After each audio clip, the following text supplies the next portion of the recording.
Merci, Monsieur le Président.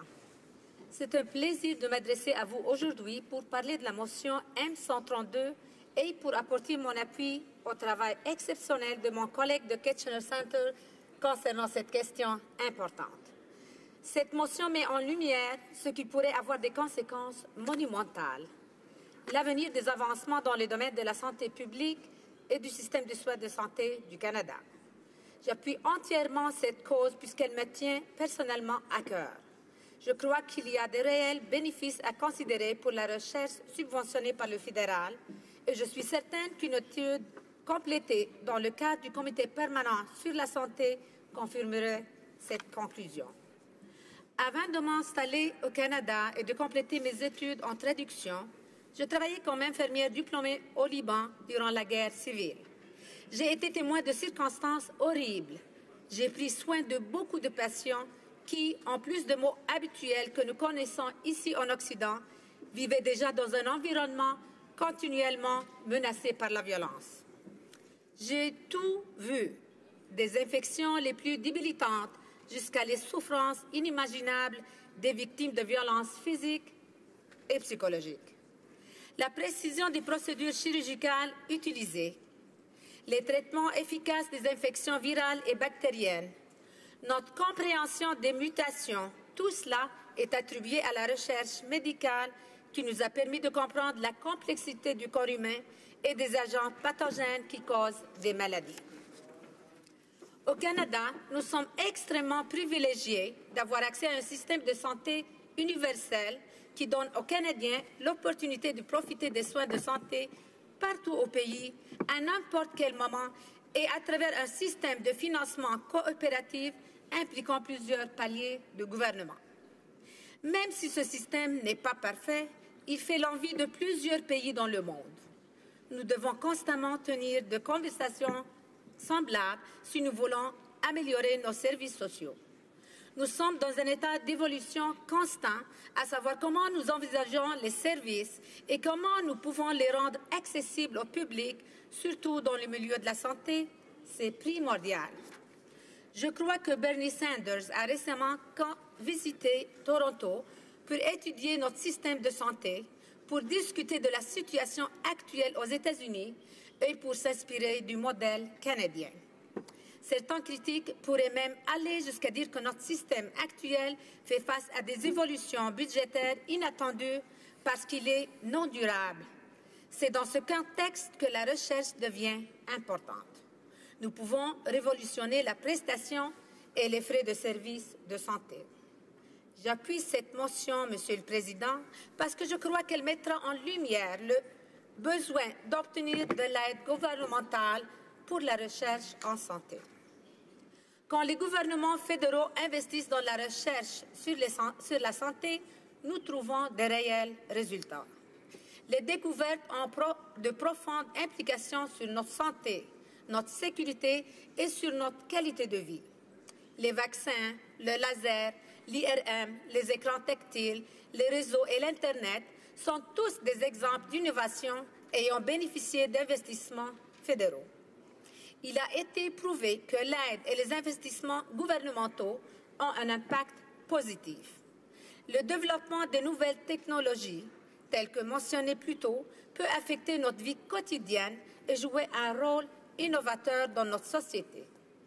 Chacune de ces inventions est utilisée dans les environnements hospitalisés et a révolutionné le système. Un autre élément très positif à considérer, en dehors des bienfaits sur le système de santé, ce que cela permettrait aussi, c'est la création de nouveaux emplois. Ces emplois incluent les chercheurs principaux et leur équipe, les techniciens en laboratoire, les manufacturiers d'équipements et tous ceux qui le supportent d'une manière ou d'une autre. Il y a également des emplois créés indirectement à travers les nouvelles technologies, les nouvelles compagnies et les nouvelles industries qui offrent les nouveaux services ou produits qui sont le résultat de ces découvertes extraordinaires. Tout cela nous aide à encourager et à appuyer l'industrie canadienne. Nous avons les leaders mondiaux ici au Canada dans le domaine de la recherche médicale. La recherche est essentielle à bien des industries. As many speakers on this motion have said before me, Comme bien des intervenants l'ont dit, nous pouvons réduire le coût associé à la production et à la prestation des médicaments. Nous pouvons réduire le coût de la prestation des services en administrant des traitements plus améliorés et mieux ciblés. Cela améliore la prestation des services de soins de santé, ce qui est bon pour les patients. Et bien sûr, n'oublions pas l'élément le plus important de la recherche en santé, soit les résultats. La population canadienne profiterait de l'innovation en matière de procédures médicales, des avancements dans les vaccins et l'élaboration de produits pharmaceutiques et dans la compréhension des maladies. Nous pourrions nous fonder sur ces fondements pour mieux informer la population qui serait aussi en meilleure santé. La santé et le bien-être de tous les citoyens est au cœur de l'éradication de la pauvreté, ce qui est un objectif louable. J'aimerais dire quelques mots sur une observation faite par le député de Calgary Shepherd pendant le débat précédemment. Il a soulevé la question des maladies rares, ce qui est un élément important du débat d'aujourd'hui. Je crois qu'il a fait allusion au syndrome d'Alport, dont je n'avais jamais entendu parler auparavant, même si j'ai travaillé dans comme professionnel de la santé pendant des années. Nous avons le devoir d'aider nos concitoyens et d'alléger la souffrance humaine.